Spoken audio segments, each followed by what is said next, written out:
Dampak kemarau panjang dan perbaikan sejumlah jaringan irigasi tengah menghantui para petani di Kabupaten Tabanan. Menurunnya debit air secara signifikan membuat para petani yang sudah mulai memasuki masa tanam ketar-ketir lantaran lahan mereka mengering. Banyak petani yang terpaksa melakukan tunda tanam padi dan beralih mengembangkan tanaman palawija pada musim tanam kedua tahun ini. Kepala Bidang Sarana dan Prasarana Dinas Pertanian Tabanan, Nyoman Riawati mengatakan, hingga kini secara umum belum ada dampak El Nino dan kemarau panjang pada sentra produksi pertanian di Kabupaten Tabanan.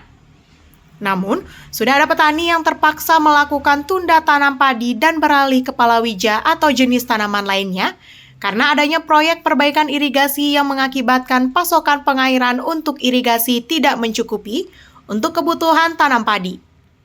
Selain itu, di beberapa titik disebabkan akibat dampak bencana pada bulan Juli lalu yang masih proses penanganan.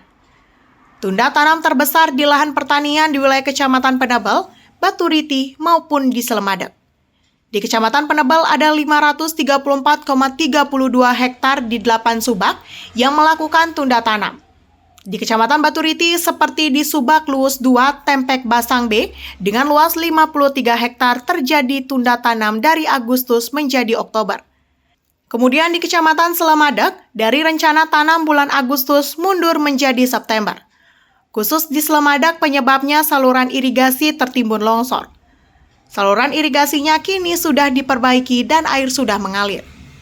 Dengan kondisi tersebut, para petani lebih banyak beralih ke tanaman palawija seperti jagung maupun sayuran yang tidak membutuhkan banyak air. Perbaikan irigasi sudah mulai dari Juli 2023 dan targetnya pengerjaan akan rampung September. Setelah rampung, kemungkinan baru bisa tanam padi kembali. Kepala Dinas Pertanian Tabanan, Made Subagya menyarankan para petani untuk menghemat penggunaan air dengan sistem pembagian air secara bergilir.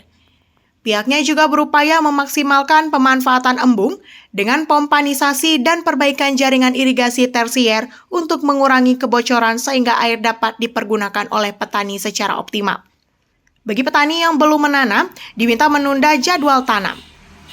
Petani juga diminta menanam jenis tanaman yang tidak butuh banyak air seperti palawija. Puspawati melaporkan untuk Bali Pos TV.